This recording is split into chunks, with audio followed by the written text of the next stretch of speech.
As far as I'm aware, I think most younger people actually aren't, because they're just naturally rebellious against the people, well, that they're being raised by, who are teaching them that. But a lot of people also just fall into it. It's hard to tell which way the children leans. Very perceptive of you.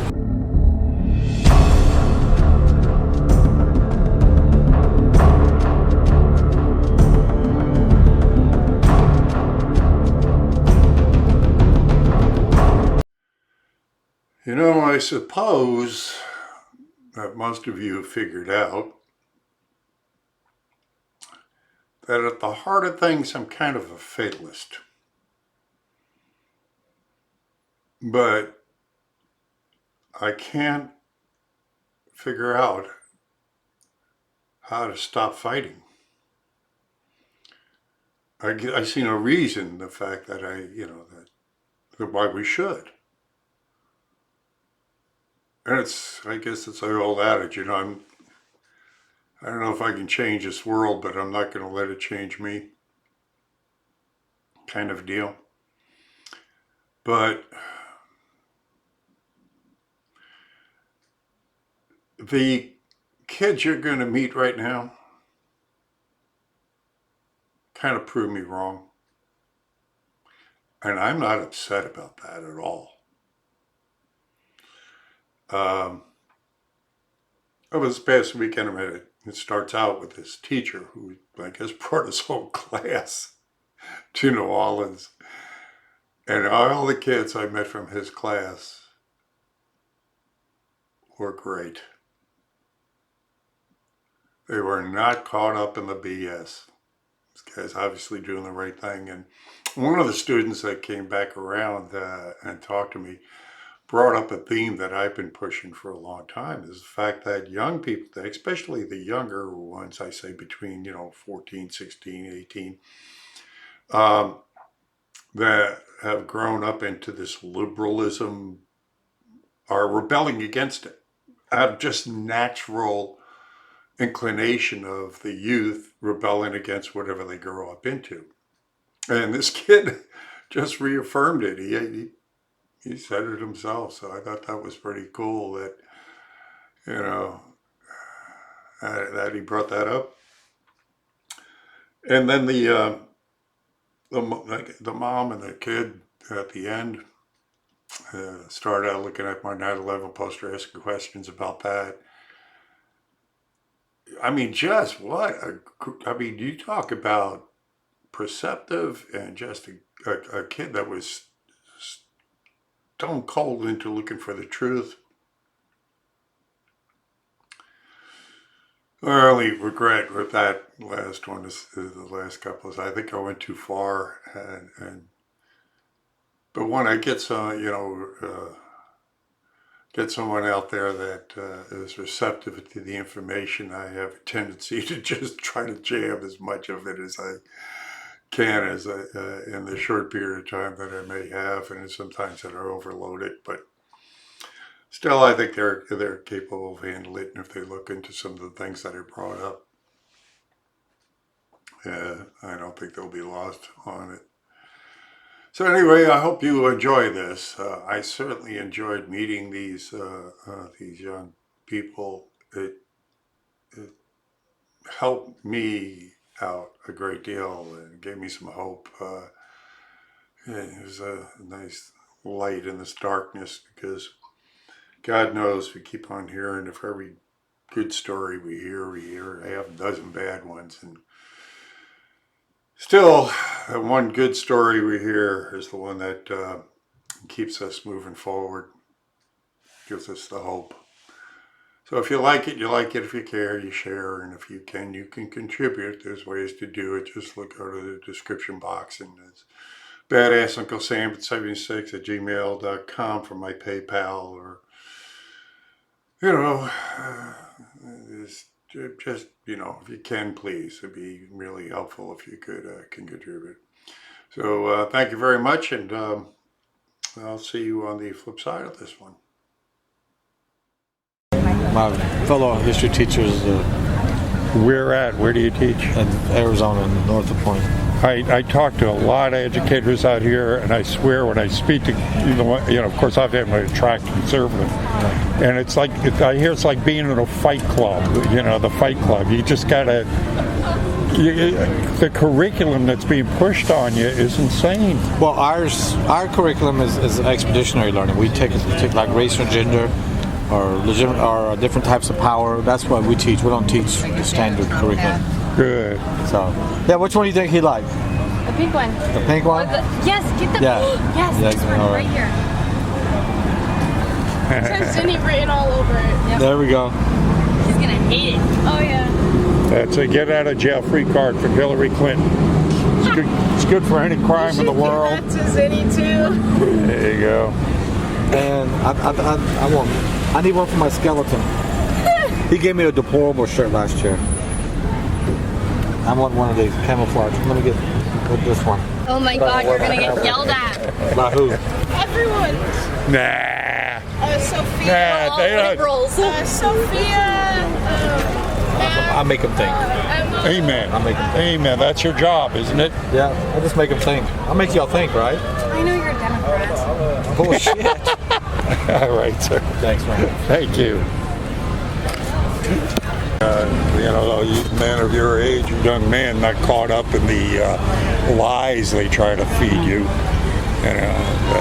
So that's very good. So I have my mom to thank for that one. Wonderful. Wonderful. I'm glad to hear that. Yeah, when the school that I'm with right now, they're circling up for something. I'll still tell you the story because I'll catch up with them. But when I first came to the school, the first thing is I went on a tour, and the teacher that was leading the tour immediately was asking political questions. The first one was, what do you think of Trump's wall? Immediately out of the game. And that was pretty much how the entire tour went. We came back home, and my mom was like, if you're going to that school, I am involving you in politics right now. Every day. We're gonna talk something. God bless her. We didn't do it the same way she was intending. She wanted me to read a book or something on politics, but instead we just started having discussions. We had fun with it. Wonderful. And so now I'm involved in a lot of this stuff and just know about it. Terrific. Terrific, man. I'm glad to hear that, because a lot of people, I'm on one. I'm going to attract a lot of turned on, on this brighter side of the spectrum. But people have a lot of misconceptions about young people today, thinking that they're all caught up in the BS. They're not. And you're living proof of that. Yeah. I think, as far as I'm aware, I think most younger people actually aren't, because they're just naturally rebellious against the people, that they're being raised by, who are teaching them that. But a lot of people also just fall into it. It's hard to tell which way the children leans. Very perceptive of you. I've been saying that same thing, that, generations come in and they kind of naturally rebel against what they're growing into. And the whole liberalist agenda over the past 20 or 30 years has pushed so far left that you're coming into it. Yeah, thank you. Yeah. Thank you. And to be fair, most of my classmates, a lot of them, especially the females, albeit, but most of them are very much caught up in it, in the BS. They're like, they're all about it. Feelings, man. Feelings. Yes. Mm-hmm. And I've had a few arguments. They didn't last long. Of course not. Yeah, they know. Yeah. Like I try, and then they change the topic, but it seems related, and then they walk out of the room. And it's like, all right. That's as far as it usually goes. It's usually exactly what happens. So.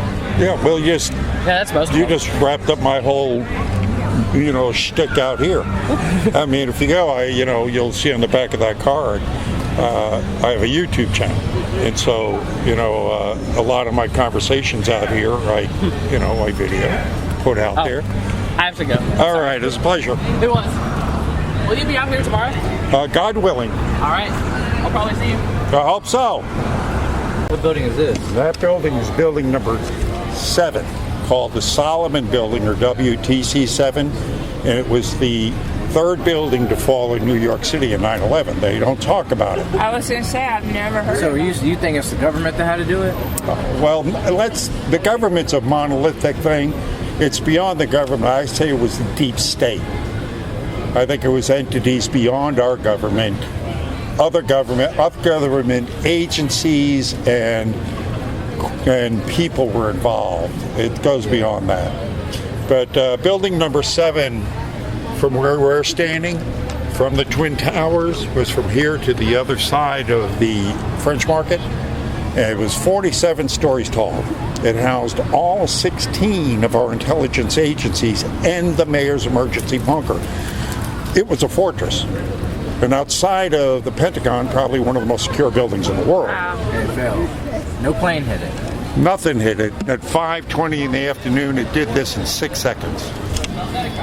Straight to the ground.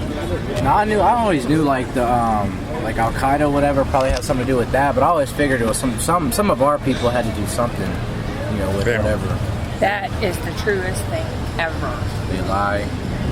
Fox doesn't. You know what I hate? Okay, I go to Planet Fitness and like it drives me crazy because there's always all the news stations up there. And like constantly, all of them are flashing all this stuff. I mean, even Fox is just constantly flashing stuff. My rule of thumb is if they're taking commercial money, they're beholden to the corporate commercial money. Yeah. Like you will never hear any of them talk about building number 7. Why not? I've never heard about it. I mean, it is a significant part of 9/11. Why not talk about it? Well, there's obviously a reason they're told not to talk about it. I'll give you some information on it. There's a group called Architects and Engineers for 9/11 Truth. I happen to meet one of the originators out here. It's over 3,000 architects and engineers that study the collapse of those buildings.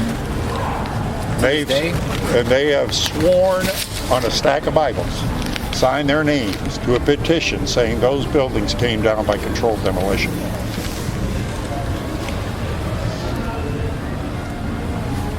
"19 hijackers did not bring those buildings down.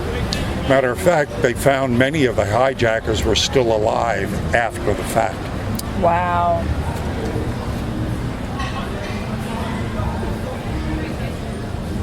"118 firemen. I've talked to firemen and policemen from New York City out here that have told me stories you'll never hear on the news. Really? That's pretty crazy. Yes, you can keep that. Oh, thank you. I'm pretty big, not necessarily a conspiracy person, but I like the truth, you know what I'm saying? Well, of course you do. We all like the truth. We all seek it out, and thank you for doing that. I mean, the questioning is what we're supposed to do. You're not supposed to go ahead and take, any of it. Yeah, I'm going to take you seriously. You're supposed to question authority. That's what this is all about. I mean, don't listen to question your teachers. Right. Question your politicians, especially. Question the news pundits. Question everything and keep your own mind. God bless you for doing that. Who's ever guidance you've got, you're doing a great job. You're doing a great job. Fantastic. That's my favorite. Yeah, check out the other side. I got some more over there. And you guys are, I guess, got to be somewhere close by. You're wearing the Saints. Oh, we're actually from like Gonzales. Yeah, great. Nice. We're from here. We live in Prairieville now. Hey, we used to, we were born here. Oh, yeah. Well, that explains all your good attitude also. I think people here have it because, the DNA, this place was, settled by the Acadians who are running from oppression. So I think that it's kind of in our DNA here. And what's Mardi Gras if it isn't mocking the authorities, making fun of the politicians? But nobody knows what anything is. You know what I mean? Like now, everybody's so ignorant to the basis and the history behind anything. And that makes it very easy. That's why you read. So there's 2 books I highly recommend reading. One is called, and I hope it's not prophetic, The Killing of Uncle Sam. And it really does follow the Cecil Rhodes program where they went through Africa, started all the secret societies, and spread out. And Bloodlines of the Illuminati is also a very good one. It follows the bloodlines of the original 15 families that came out of Egypt and went and spread throughout Europe, and how they've kept themselves in play. wow. And Then, looking at all the secret and semi-secret societies, the Club of Rome, the Bilderberg Group, the CFR. That's the deep state. We're talking about the deep state, the true rulers. The behind the scenes. I've always believed the people with the money. That's what I've always believed. Oh, yeah. That they were, indeed. behind the scenes, whatever. I always thought until Obama's second election, I always believed that there was like this whole, still tied to Illuminati based group that still called the shots, but that had a good. I guess where I was wrong is I thought that there was an idea of a good future for America in mind of those people, and he can tell you when Obama was reelected, I lost all faith in that concept. I was like, there's nobody who cares about America pulling the strings. No, those people. Well, for one, Obama was born he was a Manchurian candidate before he was born. Wow. There's a documentary you want to watch. It's called Dreams from My Real Father, and it's a documentary on biography on Barack Obama. His real father is Frank Marshall Davis. The story is when Barack Obama's mother's family moved from Washington to Hawaii, she was 16 years old, and she rebelled against that because, you took me away from my friends and all.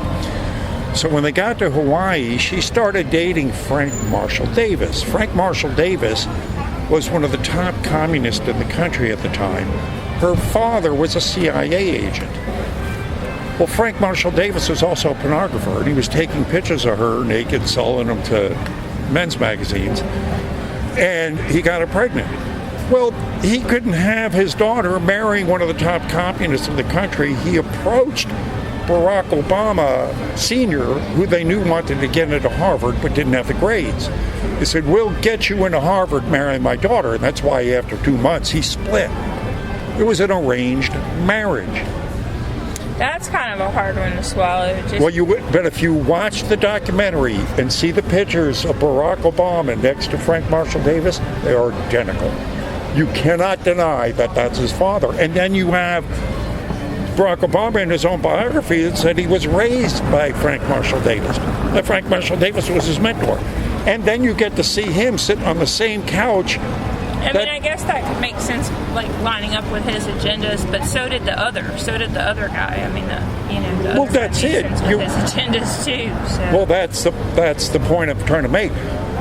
The powers that be have been controlling our government essentially since the Federal Reserve took over 113 years ago. They've been calling the shots. They've been the ones that did. We're basically kind of. It's all, smoke and mirrors. That's why things never change. I don't care who gets in office, what party they belong to. It's still a march towards globalization. Yeah. We keep on losing our rights, our freedoms, and more it gets globalized. Yeah. That's what I was telling you about earlier, the whole New World Order. Thank you. Oh, yeah. Thank you. Now, is Trump for real? Considering the enemies he's got. I say so. He wasn't supposed to be there. And what he's done for the country. Thank you. I believe. Thank you. I think he genuinely. It's almost like it's hard to American people. Right. It's almost hard to believe we have a president that actually has integrity, actually care about America, rather than just power and money or whatever. And the way he calls out the media and just tells it like it is, it's refreshing. If there's anybody that's coming out against that's really putting it to China, it is Donald Trump. Yeah. He is doing that. Which is kind of dangerous though, because how much money we owe to them, they can cash in those bonds whenever. We're not going to have that money, and we'll have to borrow more. Yeah, but then they're going to hurt also. Because the whole thing would collapse then. And the whole thing's going to collapse eventually anyway. We have to be prepared for that eventually. And I would say, as a precaution, I would start every month buying a little silver. Silver? Yeah. Start stacking up some silver, because silver is going to skyrocket once the whole thing falls. And then you'll be able to turn that in for whatever new currency comes in. It's a little scary to think about. It's like kind of try to avoid it every day. You know, you can try to go about your life and not worry about what's going on, even though there's definitely stuff going on every day. But They don't want you to think about it. That's the thing. They want you to be scared. They want you to go ahead and put it aside. So, but you can't do that. You have to be prepared for what's coming. You have to know that this is coming. There's something else I want to show you that is rare that you're going to have to face that I swear is got me scared, but it's as real as death. AI, Trump, China, and the weaponization of robotics and 5G. Now, what they're doing here is, and again, this is implementation. I can think about what they've done with the technology. I can remember before Texas Instruments came in with calculators, I used to be able to multiply in my head. Now I can't hardly live without a calculator. Right. I used to remember phone numbers, but now with the advent of these phones, I don't know any phone numbers. So it's not made us smarter, it's made us more dependent on the technology. Yeah. So bit by bit, they come in and start taking our humanity away.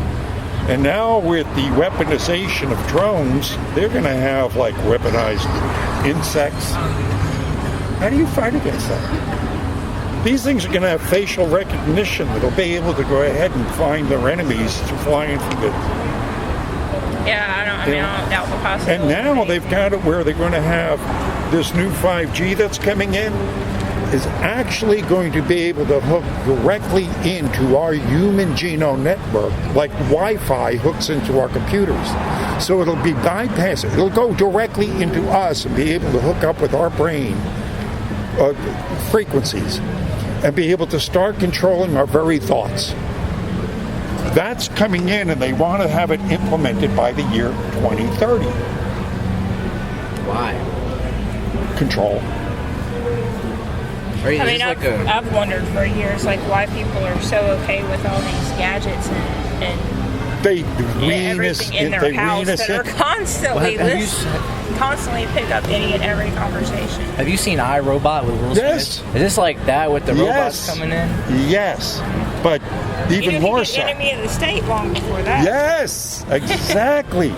So this gets even further into it than what you've just brought up, because you get that. I asked a Harvard professor out here one day, in economics. I says, "What's going to happen with this in the next 10 years?" I mean, to the people you see walking on the street here right now. He goes, "Well, 50% of them will be out of work." Oh, my own job. I mean, I got a promotion this year because of technology. 2 other people were laid off in the process. Thank you. And when I asked him, what are we going to do with all these out-of-work people without missing a beat, he looked at me cold and said, "In the past, we've killed you." Henry Kissinger called us the future useless food eaters. Now, the powers that be had a choice. They could either go ahead and figure, well, they could put us all in little cubicles and have us play video games and give us a snippet to live on, or they could kill us. They chose kill us. And that's where this comes in. Cell phone, that's the snippet right now. The cell phone, everybody's Thank you. Thank you. Thank you. Sorry to scare you, but His birthday. yeah.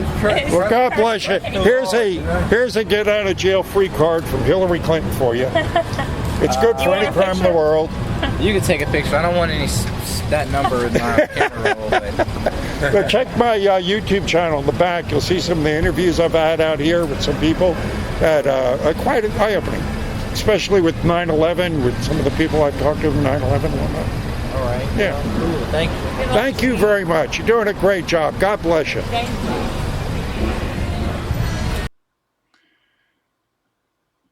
Beautiful, huh? I'm telling you. There's hope out there. There is hope out there. We rise up. If enough of us rise up, and believe me, it only takes us basically a small percentage. Most people are followers, but if they see a percentage of us rising up, they'll back us. So, it takes getting active. So we need to do that. Well, kudos to my friend Owen Schroyer, who made the news today for disrupting the impeachment hearings. God, I love that man. And if you haven't seen that, you want to catch that. You can't miss it, actually. It's all over the news. But do that. All right. If you like it, you like it. If you care, share. If you can, you contribute. Don't forget to pray for me out there. I'm praying for you, and I shall see you on the streets.